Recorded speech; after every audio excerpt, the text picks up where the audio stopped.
देश में कांग्रेस पार्टी से जहां भारतीय जनता पार्टी और उसके सहयोगी दल सियासी लड़ाई लड़ते हैं, वहीं उत्तर प्रदेश में कांग्रेस पार्टी और उसके सबसे बड़े चेहरे राहुल गांधी, सोनिया गांधी से अगर कोई सियासी लिहाज से चुनावी मैदान में उतरता हो या सियासी चुनौती देता हो, वो चेहरा है दिनेश प्रताप सिंह। उत्तर प्रदेश सरकार में मंत्री हैं और रायबरेली से कई बार वो सोनिया गांधी, राहुल गांधी के खिलाफ चुनावी मैदान में उतर चुके हैं और सम्मानजनक वोट भी पा चुके हैं।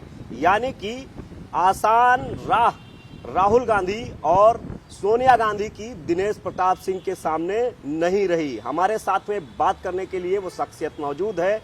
दिनेश प्रताप जी, स्वागत है आपका। नमस्कार। सोनिया गांधी और राहुल गांधी के सामने आप चुनावी मैदान में उतरते हैं, ये नहीं लगता है कि राजनीतिक रूप से नफा नुकसान का डर नहीं रहता? इतने बड़े चेहरे हैं वो। राजनीति में नफा नुकसान देख करके नहीं की जाती है, दृष्टिकोण देख के की जाती है, नीतियां देख के की जाती हैं। मैं समझता हूं कि मैं भारतीय जनता पार्टी की नीतियों के साथ में सोनिया गांधी और राहुल गांधी के खिलाफ चुनाव लड़ता हूं और आज की तारीख में भारतीय संस्कार संस्कृति के संवर्धन के लिए भारतीय जनता पार्टी की जो नीतियां हैं, एक परिवार के लिए, एक गांव के लिए, एक जिले के लिए, एक प्रदेश के लिए और एक देश के लिए, मैं समझता हूं कैसे किसके रिश्ते होने चाहिए, कैसे किसके कर्तव्य होना चाहिए, ये हमारी संस्कृति सिखाती है और संस्कृति के अनुरूप भारतीय जनता पार्टी काम करती है। इसलिए भारतीय जनता पार्टी का आशीर्वाद लेकर के मैं जब सोनिया गांधी, राहुल गांधी से लड़ता हूं तो मुझे सोनिया गांधी, राहुल गांधी का कद बहुत छोटा दिखाई पड़ता है। भले ही हार जीत क्या होती है मुझे नहीं पता है, लेकिन मुझे भरोसा है कि एक दिन मैं इस गांधी परिवार को रायबरेली से विदा जरूर करूंगा। ये जज्बा हमारे मन में है और इसको लेकर के, जैसे आपका सवाल है, हानि हो या लाभ हो, इसकी मुझे चिंता नहीं है। मुझे बहुत सारी, आपने इस दिशा में मुझसे बोलना नहीं था, लेकिन आपने जब हानि लाभ की बात कही तो मुझे तो बहुत सारी धमकियां मिलती है कि आने दीजिए कांग्रेस की सरकार, आपको जेल में होंगे। मुझे इससे भी कोई चिंता नहीं है और अगर मैं कोई गलत काम करूं तो मुझे जेल में होना भी चाहिए और सही काम करने के बाद अगर किसी को जेल भेजा जाता है तो राजनीतिक व्यक्ति को हर दिन तैयार रहना चाहिए कि जनता की सेवा के बदले अगर जेल भी जाना पड़े तो हंसते हंसते जाए, क्योंकि ये हर राजनीतिक व्यक्ति का धर्म होता है। तो जी, गांधी परिवार की आपने बात की, कांग्रेस पार्टी में आप रहे हैं खुद भी, क्या वजह रही कि कांग्रेस पार्टी का आपने साथ छोड़ा, आप कांग्रेस पार्टी से अलग हुए? वो कौन सी वजह रही?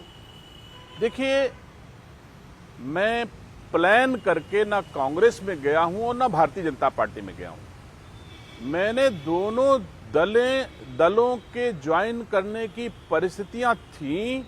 मैंने लक्ष्य करके ना कांग्रेस ज्वाइन किया है, लाभ हानि दे करके ना कांग्रेस ज्वाइन किया है और ना ही भारतीय जनता पार्टी ज्वाइन किया। मेरे सामने जैसे जैसे परिस्थितियां आती गईं वैसे हम निर्णय लिए। कांग्रेस पार्टी का एक प्रत्याशी को जरूरत थी और उन्होंने एक प्रत्याशी 2010 में लोकल बॉडी के विधान परिषद के लिए तय कर लिया। तो मैंने अपने को निर्दलीय प्रत्याशी के रूप में लड़ने के लिए रायबरेली से मान लिया कि मुझे निर्दलीय चुनाव लड़ना है और जीतना है। चुनाव लड़ना ही लड़ना था, लड़ना ही है।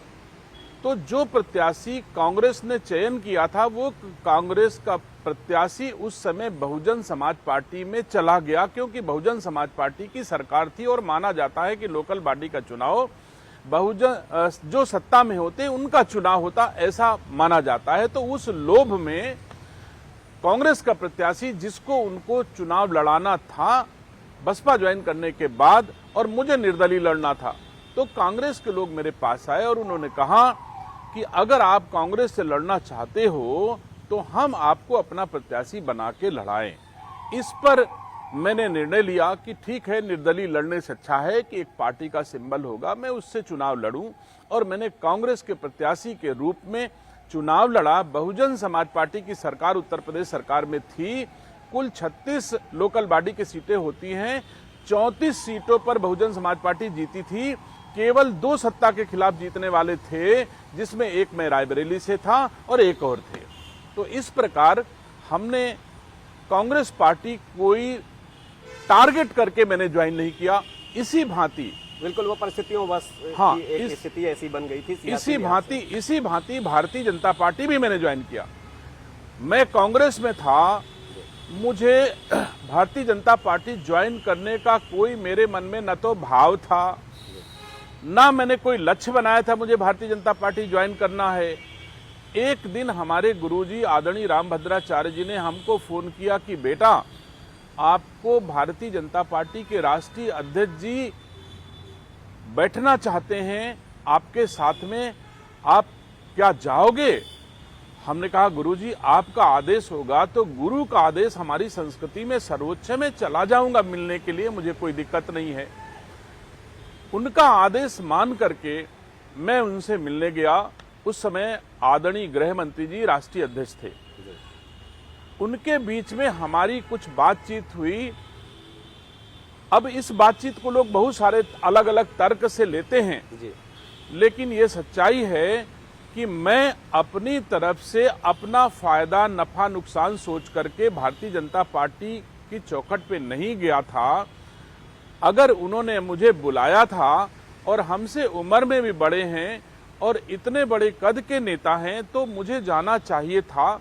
मैं गया और वहां पर जो भी चर्चा हुई उसके बाद मैं अब चर्चा के अंश को मैं सार्वजनिक नहीं करूंगा, लेकिन ये सच्चाई है कि मैं उस समय पढ़ता भी था और समझता भी था कि इस देश में कोई एक बहादुर नेता है, एक कोई शेर है राजनीति में, तो वो आदरणीय अमित शाह जी हैं और उनका सहज ही हमको आशीर्वाद मिल रहा है, तो इसे हमको किसी दशा में छोड़ना नहीं चाहिए। और उन्होंने जो चीजें कही मैंने उनकी बात मानी और चलते समय उनके पैर छुए।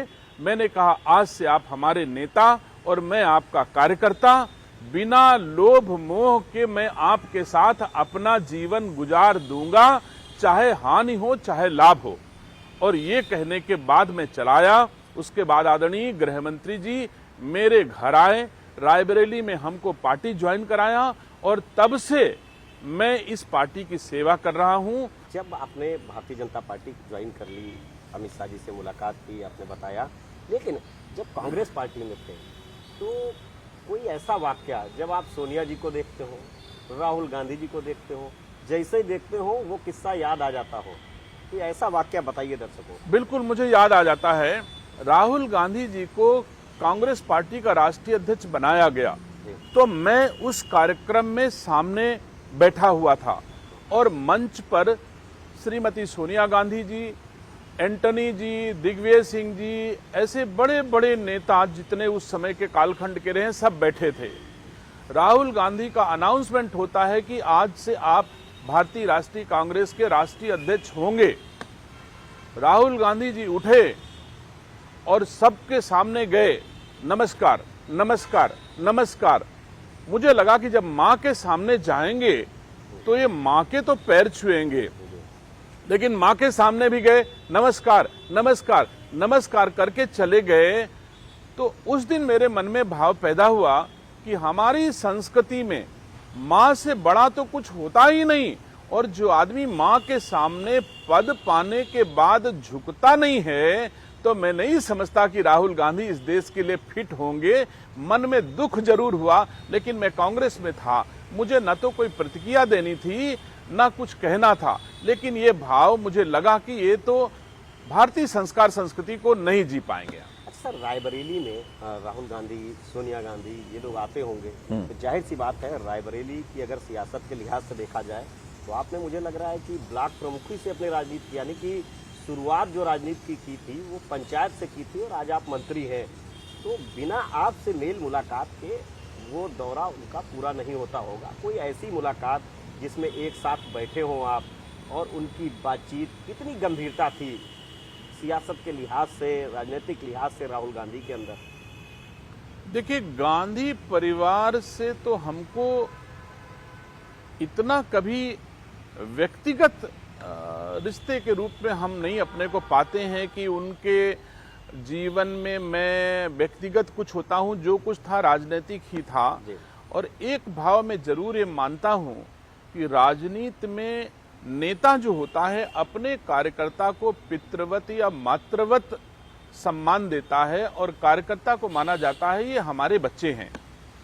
लेकिन गांधी परिवार को अपने कार्यकर्ता ऐसे लगते हैं कि ये दुबले पतले रहें, ज्यादा मोटे ना होने पाए।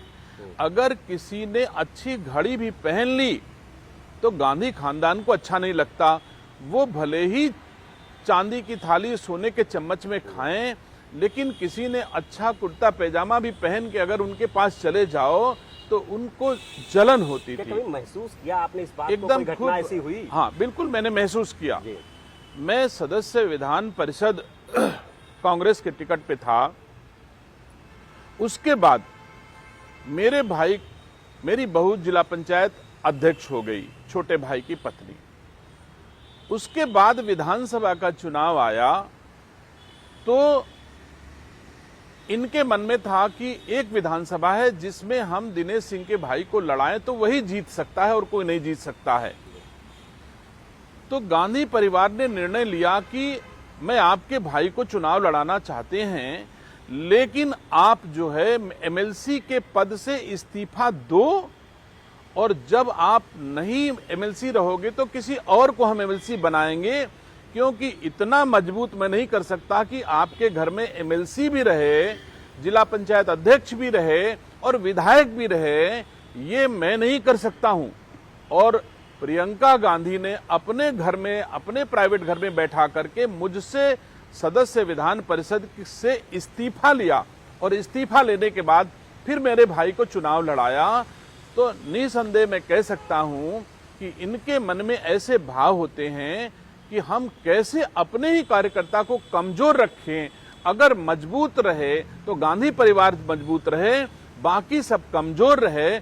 इसी कमजोर को करते करते करते देश की सबसे बड़ी पार्टी आज सबसे कमजोर पार्टी के रूप में स्थापित है, जिसको उत्तर प्रदेश में अपने बलबूते एक भी एमपी नहीं बना सकते, एक भी विधायक नहीं बना सकते, एक भी प्रधान नहीं बना सकते हैं उत्तर प्रदेश में। आज ये कांग्रेस की स्थिति है। तो मैं समझता हूं ये कांग्रेस की नीति है कि जो कार्यकर्ताओं का सुख नहीं देख सकता। मुझे गर्व है कि मोदी जी प्रधानमंत्री होकर के भी सबसे पीछे की कुर्सी पर बैठ करके जब सुनते हैं तो लगता है कि हाँ, ये कार्यकर्ता बेस पार्टी है। सर, एक मुलाकात भी आपसे प्रियंका गांधी से हुई थी, सीट पे बैठ गए थे। हाँ। क्या वाकया था वो? हाँ, मुझे बहुत दुख है इस बात का लेकर के। आपने, हमको लगता है कुछ पढ़ा वढ़ा होगा, कहीं सूचनाएं होंगी आपके पास में, उसके आधार पे आप पूछ रहे हैं। मेरा जन्मदिन था और जन्मदिन की बहुत सारी शुभकामनाएं हमको फोन पे आ रही थी। मुझे उनके बदले धन्यवाद लिखना होता है सब कोई। तो मैं एक सीट पर बैठ करके, जो एग्जिट रो होती है उसकी सी सीट पर मैं बैठा था, और उसके बगल वाली 3 सीटें खाली थी, और 20 सीट पर एक पेशेंट बैठा था जो पूरा बेल्ट लगाया था पूरे पेट पे, और वो हाफ रहा था। तो मैंने तब तक तो इंतजार किया कि अब कोई नहीं आएगा, ऐसा महसूस हुआ। तो मैंने उसके कंधे पे हाथ रखा कि भैया मैं उस पे चला जाता हूँ, खाली है, और आप पूरे पर आराम से बैठ जाइए। तो वो पूरे पर बैठ गया खाली होकर के, और मैं बगल की सीट पे चला गया, और फिर मैं अपने फोन पे बधाई देने में व्यस्त हो गया। इतने में एक आवाज आती है, तुम मेरी सीट नहीं ले सकते हो। तो मैंने देखा कि ये तो प्रियंका गांधी हैं, और फोन से अपने को मुख करके और खड़ा होकर के दोनों हाथ जोड़ करके मैंने प्रणाम किया। जेपीएस राठौर जी हमारे साथ मंत्री हैं, वो भी उसी मेरे साथ ही ट्रेवल कर रहे थे सेम जहाज पे, वो साक्षी हैं। अब आग बबूला हो गई। मैं अपनी बात मैंने कहा कि मैं उस पेशेंट को लेकर के इधर बैठ गया था, मुझे पता नहीं था ये आपकी सीट है, अब मैं अपनी सीट पे चला जाता हूं। तो फिर उन्होंने दोहराया, तुम्हारी हैसियत नहीं मेरी सीट ले सकते हो। तो मैंने कहा मैं तुम्हारी सीट लेके रहूंगा, आप चिंता मत करिए। और मैं शपथ लेता हूं कि अगर ईश्वर ने साथ दिया, प्रियंका गांधी लड़ने आई नहीं है रायबरेली से, तो मुझे खुशी है कि उनके मन में दिनेश सिंह का भय था कि मेरा पहला चुनाव है, दिनेश सिंह मुझे हरा देगा, इसलिए प्रियंका गांधी चुनाव लड़ने रायबरेली से नहीं आई। राहुल गांधी की भी हिम्मत नहीं पड़ रही थी, भले ही बहुत वोटों से जीते हैं, इसमें कोई दो राय नहीं है, लेकिन राहुल गांधी की भी हिम्मत रायबरेली से चुनाव लड़ने की नहीं थी, क्योंकि उनकी मां भी हमसे अल्लाह अल्लाह करके जीत के किसी तरह से गई हैं, बहुत थोड़े वोटों से। ये अल्लाह अल्लाह क्या है? तो ये मानते रहे होंगे कि दिनेश सिंह बहुत मेहनती आदमी है, परिश्रमी आदमी है, गांव गली का आदमी है, लोगों के सुख दुख में गलियों में घूमता रहता है। एक दिन में 140 शादी ब्याह में हम पांचों भाई मिलकर के निमंत्रण करते हैं, और किसी को दुख पड़ता है तो खड़े रहते हैं। तो वो आसमान है, हम जमीन हैं। हमसे लड़ने की हैसियत राहुल गांधी की भी नहीं थी। और ये पूरे देश ने देखा कि जब राहुल गांधी जब वोट पड़ रहा था, तो भी राहुल गांधी गलियों गलियों में बूथ बूथ पर घूम रहे थे। ये दिनेश सिंह की ताकत थी। भले ही खटाखट के नाम पर अथवा जो भी परिस्थितियां उत्पन्न हुई उसमें पूरा देश प्रभावित हुआ, पूरा उत्तर प्रदेश प्रभावित हुआ, उसी में हमारा भी चुनाव प्रभावित हुआ। और असली जीत तो राहुल गांधी जी के 4 दलों के प्रत्याशी के रूप में लड़ते थे। सोनिया गांधी भी 4 दलों के प्रत्याशी के रूप में लड़ती हैं। सपा, बसपा, कांग्रेस, अपना दल कृष्णा पटेल, 4 पार्टी से सोनिया गांधी लड़ी हैं, और मैं भारतीय जनता पार्टी के प्रत्याशी के साथ लड़ा हूं। अगर एक पार्टी का वोट निकाल दो तो सोनिया गांधी भी हमसे हार जाती हैं, और एक पार्टी का वोट अगर राहुल गांधी से निकाल दो तो राहुल गांधी जी मुझसे हार जाते हैं। तो आकलन राहुल गांधी और प्रियंका गांधी का गड़बड़ नहीं था, उनका आकलन सही था कि रायबरेली में इस बार दिनेश सिंह को हराना राहुल गांधी प्रियंका गांधी के लिए कठिन होगा, इसलिए दोनों लोग लड़ना नहीं चाहते थे। लेकिन उत्तर प्रदेश के कुछ दूसरे दल के राजनीतिक लोगों के दबाव में उनको चुनाव लड़ना पड़ा, और अंतिम दिवस में उन्होंने कहा मैं चुनाव लड़ूंगा। यहां के कुछ राजनीतिक दल इस बात पर कह रहे थे कि अगर आप चुनाव नहीं लड़ोगे तो ये होगा कि आप पलायन कर गए, भले ही लड़ जाओ हार जाओगे, लेकिन उत्तर प्रदेश में कांग्रेस का, गांधी परिवार का कोई आदमी लड़ता दिखाई पड़े। इसी दबाव में राहुल गांधी ने दिया, नहीं तो राहुल गांधी ने सिंबल एक आदमी को दे दिया था, वो नामांकन करने कांग्रेस पार्टी से जा रहा था। राहुल गांधी की हिम्मत दिनेश सिंह से लड़ने की नहीं पड़ रही थी। इसके लिए मैं रायबरेली की जनता को धन्यवाद देता हूं, जो हमारी शक्ति है। मैं धन्यवाद देता हूं देश के गृह मंत्री जी को कि वो एक बहादुर आदमी हैं, जिनका आशीर्वाद मेरे साथ है। और मुझे गर्व है आज, ये सही है कि मोदी जी सर्वमान्य नेता हैं। मोदी जी को देश में किसी भी जाति वर्ग में बांटकर कभी आज तक नहीं देखा गया। उनकी छवि दुनिया में सर्वोच्च स्थान पर है।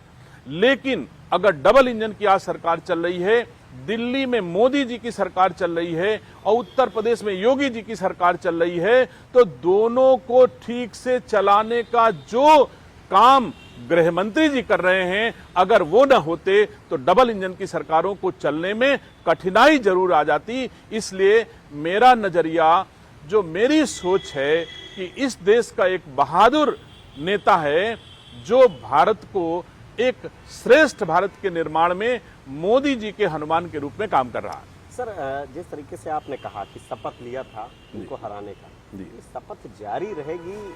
जब भी राहुल गांधी चुनाव लड़ेंगे, प्रियंका लड़ेंगी, तो दिनेश प्रताप उनके सामने लड़ते रहेंगे?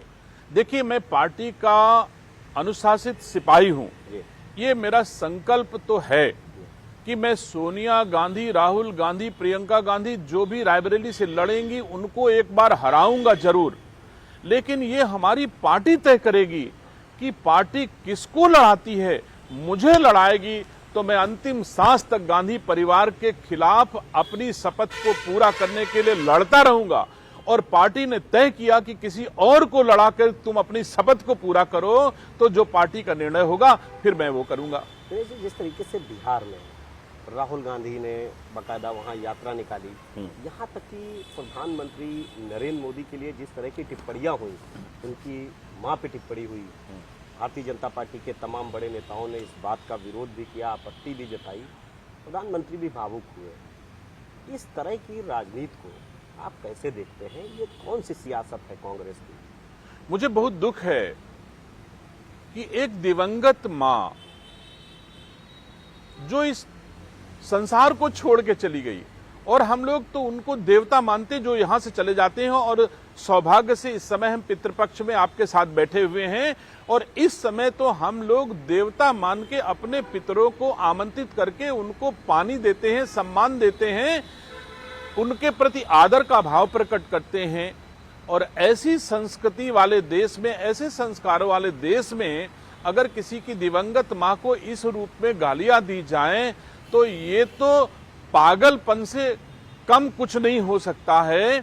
और मैं समझता हूं कि गांधी परिवार में जिस तरह प्रियंका गांधी ने इस घटना के बाद बिहार में जाकर के मजाक उड़ाया है, खिल्ली उड़ाई है, हंस हंस के खिल्ली उड़ाई है कि मोदी जी आए थे, बिहार में रो रहे थे।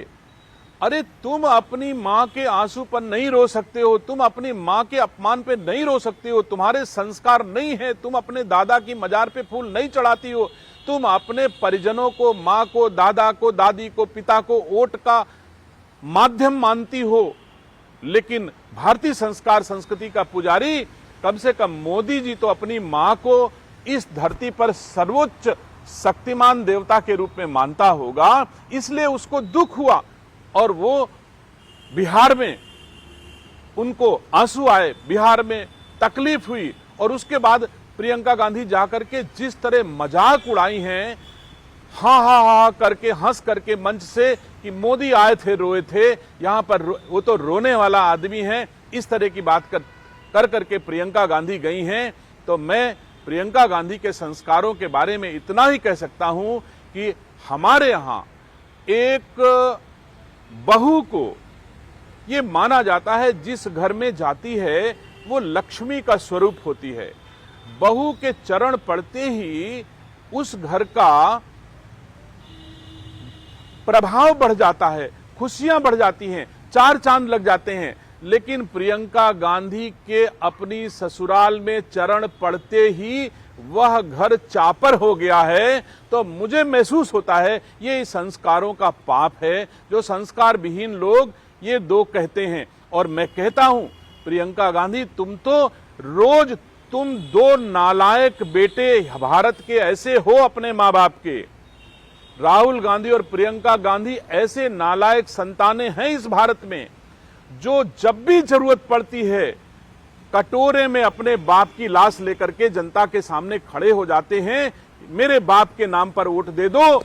अपनी सेवा के नाम पे तुम 55 साल के बूढ़े होने वाले हो, अपनी 55 साल की सेवाओं में के लिए भारतवासियों से आप क्यों नहीं वोट मांगते हो?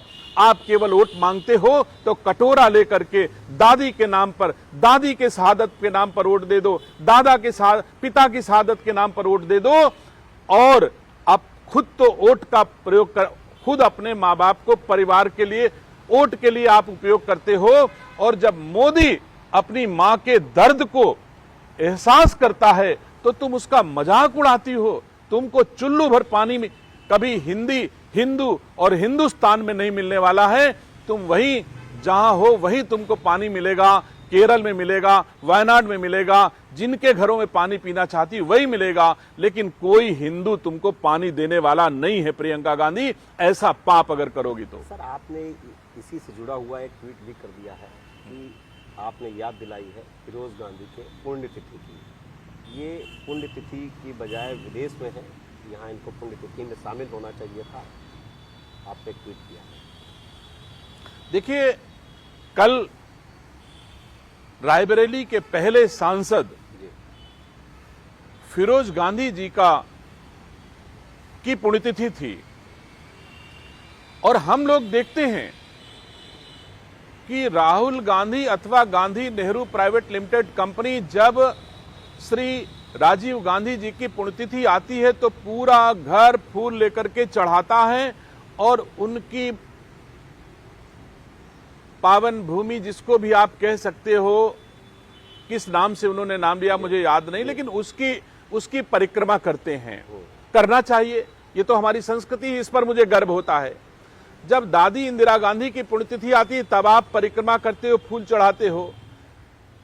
अगर आप दादी और पिताजी की पुण्यतिथि पर फूल न चढ़ाते होते तो यह सवाल ना उठता कि कल की तारीख में आपके दादा की पुण्यतिथि थी और आप उसमें फूल चढ़ाने नहीं गए।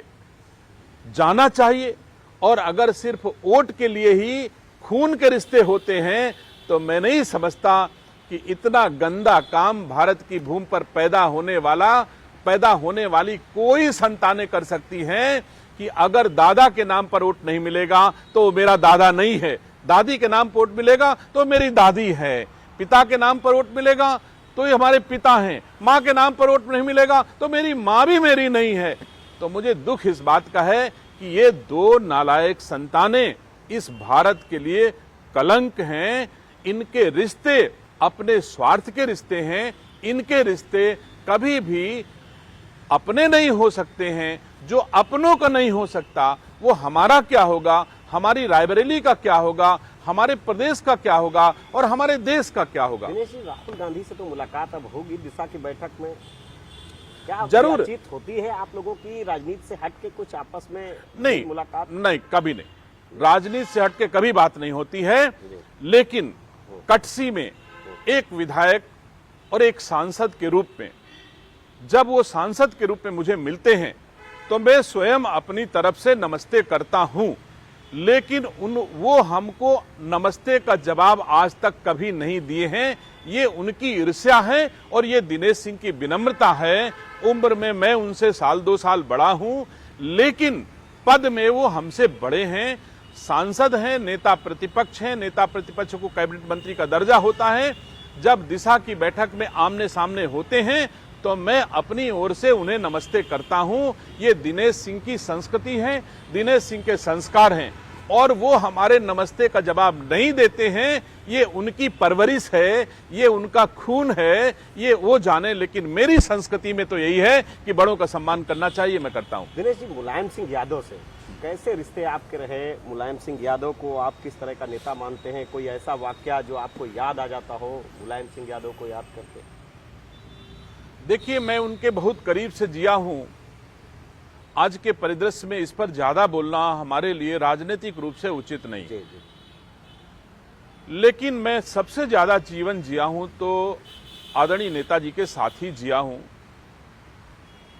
आपने अभी कांग्रेस पार्टी से व्यक्तिगत रिश्ते की बात कही है।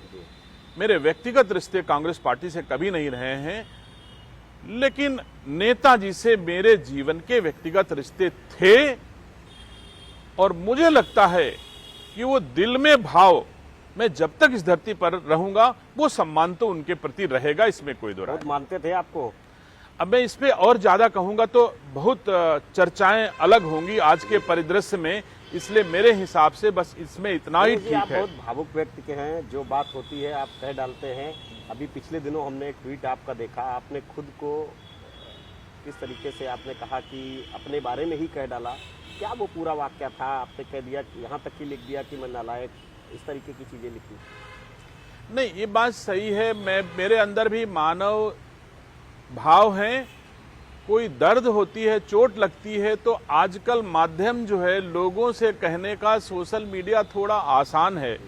हालांकि नहीं उपयोग करना चाहिए था, लेकिन मैंने किया। मैं जहाज में बैठने से पहले अपने सोशल मीडिया को चेक कर रहा था तो उसमें बहुत सारी हमारे विपरीत बातें थीं। तो सोच करके मैं जहाज पे बैठा और जब जहाज उड़ने लगा तो मैंने उसका जवाब लिखना शुरू किया और जब उतरा तो मैंने उसको पोस्ट कर दिया। अब उसमें बहुत सारी, यही जो पहली बात मैं बोल गया कि मुझे बहुत सारी धमकियां मिलती थी कि आप कुछ नहीं हो, आप ऐसा हो, आप बदलने दीजिए सरकार, आप जेल में होंगे, प्रियंका गांधी आपको जेल भेज देगी, आपको ऐसा नहीं बोलना चाहिए। तो मैंने कहा कि मैं 3 लाख लोगों के दायित्वों का निर्वहन कर रहा हूं। जिन लोगों ने कांग्रेस और गांधी खानदान के विपरीत भारतीय जनता पार्टी को मुझे वोट दिया है, उनकी नीयत क्या है, वो चाहते क्या हैं, इसके आधार पे मैं कांग्रेस को, राहुल गांधी की आलोचना करना मेरा धर्म है, कर्तव्य है। अगर वो सोएं तो मैं जगाऊं। यही 3 लाख लोगों ने मुझे जिम्मेदारी दी है, तो मैं अपनी जिम्मेदारी का निर्वहन करता हूं। और इन जिम्मेदारियों का निर्वहन करने के बदले अगर मुझे जेल भी जाना पड़ेगा तो मुझे कोई चिंता नहीं है। वैसे ईश्वर की कृपा है, मैं आपसे कह सकता हूं कि इस धरती पर मेरा न तो कोई अकाउंट है, ना कोई बैंक बैलेंस है, ना तो कोई फर्म है, ना तो कोई कंपनी है, ना मालिक हूं, ना पार्टनर हूं, ना कोई घर है, ना दुआर है, ना गाड़ी है। मेरे बाबा दादा की भूमि जो 52 बीघे थी, उसमें जो हमारा 10-11 बीघे के 15 बीघे का हिस्सा आएगा, उसी का मैं आज की तारीख में मालिक हूं। एक सचिवालय शाखा में मेरा अकाउंट है, जिसमें कभी हमारा वेतन वोतन जाता होगा, वह वेतन भी मैंने जीवन में अपने हाथ से आज तक न निकाला है, न छुआ है। मेरा खर्च, मेरे कपड़े, मेरे जूते, मेरे बच्चों की फीस, ये सब मेरे भाई बहन करते हैं। मेरे पास इसका कुछ भी नहीं है। जो जिसको लगे, महसूस हो, जिस जुर्म में मुझे कोई जेल भेजना चाहे तो जब चाहे जेल भेज दिया जाए। और मैंने पहले ही कहा कि अगर जनता की सेवा करने में, सही बात कहने में हजारों बार जेल जाना पड़े तो हंसते हंसते दिनेश सिंह को जाना चाहिए। और अगर मैं गलत काम करके जेल जाऊंगा तो भी जेल जाना चाहिए। जो गलत करेगा वो जेल जाएगा। तो मुझे किसी की धमकी वमकी से कोई डर नहीं है। मैंने बहादुर बाप की औलाद हूं और बहादुर नेता गृह मंत्री का सिपाही हूं। मुझे कोई खतरा जेल जाने से नहीं है। मुझे जिस तरह कांग्रेस चाहे, मैं उसकी धमकी वमकी में आने वाला नहीं हूं और सही काम करूंगा। भारतीय जनता पार्टी को मजबूत करूंगा, भारतीय जनता पार्टी को ऊंचाई पे ले जाने का काम करूंगा। दिनेश जी, आपने परिवार की बात की, सामूहिक परिवार की आप एक मिसाल हैं। पंचवटी ये क्या है, लोग भी जाने आखिर ये पंचवटी है क्या? देखिए, यही सुख है। मैं तो कहता हूं इससे बड़ा सुख कुछ नहीं हो सकता है। हम 5 भाई और 5 भाइयों के 6 बच्चे हैं। 11 लोग आज की तारीख में कुछ ना कुछ कमा के ही लाते हैं, गंवा के कोई जाने वाला नहीं है। बढ़ता ही है हमारा पंचवटी उत्तरोत्तर। और मेरी चौखट के भीतर कभी अंडा नहीं गया, कभी इलायची के ऊपर का टेस्ट हमारे 11 लोगों ने, पुरुष 11 लोगों में कभी नहीं गया। महिलाएं, हमारी मां केवल सुपारी खाती थी और हमारे बाबा तंबाकू खाते थे। इसके अलावा 5 पीढ़ियों में कभी हमारे यहाँ किसी भी प्रकार का अपव्यय, मिसयूज नहीं हुआ। सर, इस पंचवटी में कुल कितने लोग रहते हैं? 11 लोग तो ये हो गए, टोटल कितने लोग रहते हैं एक ही छत के नीचे? देखिए, हम तो हमारे बहनें और भाई मिलाकर के और उनके परिवार मिलाकर के आज की तारीख में 75 लोग हैं। एक छत के नीचे रहते हैं? नहीं, एक छत के नीचे तो खैर 75 लोग नहीं रहते, लेकिन हम 5 भाइयों के बहुत सारे वसूल हैं। जी। हम 5 भाई जिसके नाम से पंचवटी जानी जाती है, उस पंचवटी में हम 5 भाई और उनके 6 बच्चे, 11 लोग अपनी पत्नियां जो शादी होके आई हैं, 3 बहुएं हैं और बाकी की जो बेटियां हैं, हम सब लोग परिवार सहित रहते हैं। लेकिन हमारी पंचवटी का उसूल है, जिस भाई की बेटी की शादी होगी वो भाई केवल पांव पूजने जाएगा, 1 रुपए अपना खर्च नहीं करेगा, बाकी 4 भाई उसकी बेटी की शादी करेंगे। ये हमारे पंचवटी का उसूल है। हमारे पंचवटी में किसी को यश और धन का मोह नहीं है। जिस भाई को जिस रूप में कम पड़ता है, ज्यादा वाला भाई अपने आप उसके घर पहुंचा देता है, मांगने की भी जरूरत नहीं पड़ती है। तो इस प्रकार हम 5 भाई और 6 बच्चे, 11 लोग मिलकर के भारतीय संस्कार संस्कृति के अनुरूप अपने माता पिता की छत्र छाया में परिवार को चलाते हैं और भारतीय जनता पार्टी के नेतृत्व में भारतीय जनता पार्टी में काम करते हैं, भारतीय संस्कार संस्कृति के अनुरूप।